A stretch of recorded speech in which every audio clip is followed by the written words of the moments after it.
अन्धकारमा तिम्रो तस्बिर कोर्दै हार खाए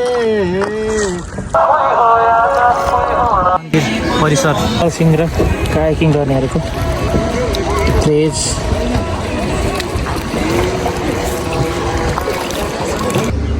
hello guys, good morning from Pokhara. This is the last day of our Mustang trip. अब हामी यो पोखरा घुमेर आज will head back to our home. यस्तो छ, अलरेडी बिहानको 9:05 भइसक्यो। अब हामी बिहानभरि पानी परेको भएर अब चाहिँ हामी निस्किन्छौँ।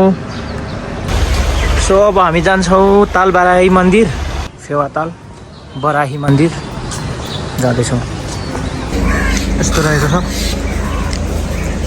लेफ्ट साइड चाहिँ मन्दिर जानु।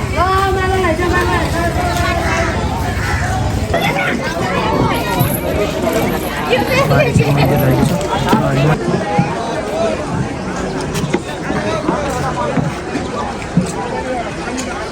यस्तो रहेको छ, दामी। अब हामी बोटिङ गर्न जाँदैछौँ। Life jacket लगाइसक्यौँ।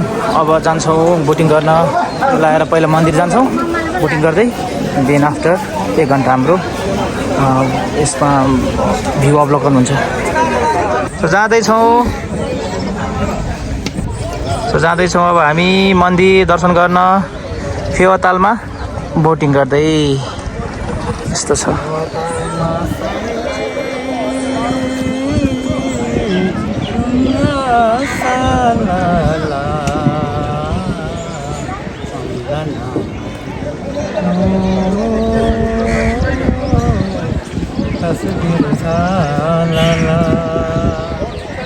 बाँसैको सै मेरा शरीर टेकेर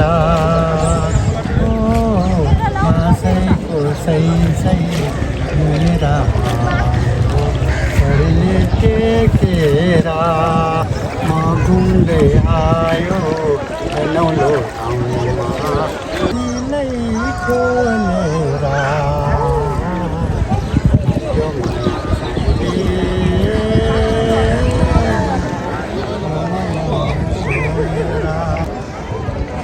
अनि फेवातालमा बोटिङ गर्दाको अनुभव एकदमै राम्रो रहिरहेको छ, दामी छ है।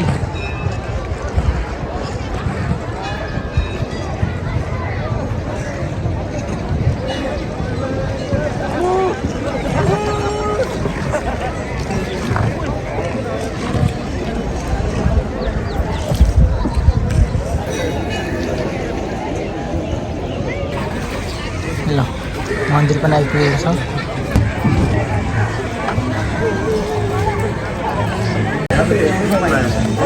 यस्तो रहेको छ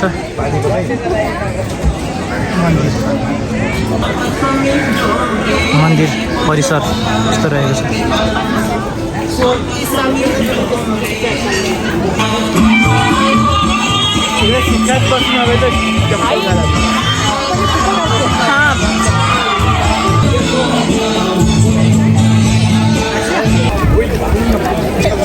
यता चाहिँ माछा हेर्ने ठाउँ। किनमेल हुँदैछ।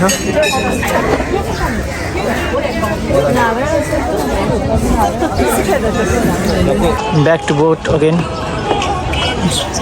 यहाँ चाहिँ सर्फिङ र कायाकिङ गर्नेहरूको यस्तो छ प्लेज। यस्तो छ यहाँबाट दामी।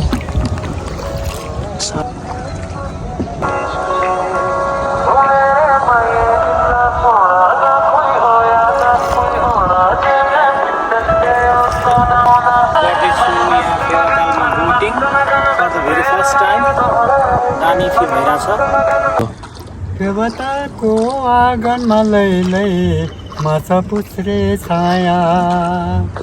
फेवातालको आँगनमा लै माछा पुछ्रे छाया।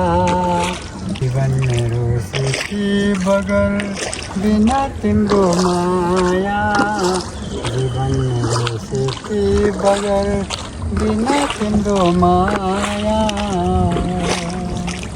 फेवातालको आँगनमा लै माछा पुछ्रे छाया।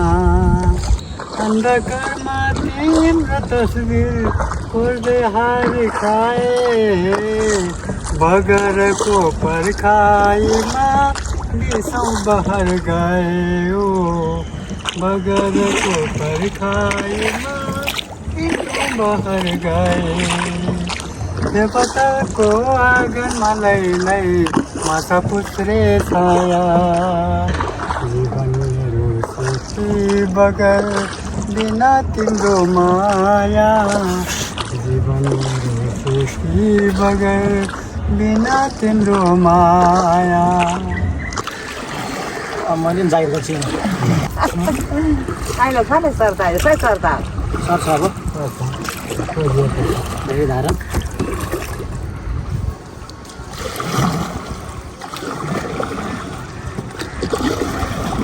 एक घन्टा ठिक छ ल यो सँगसँगै सकिएको छ बोटिङ कार्यक्रम last short for the vlog यो सँगसँगै अब हाम्रो पोखराको यात्रा पनि यहीँ टुङ्गाइएको छ पोखरा भ्लग पनि यस्तो रहेको छ है यो चाहिँ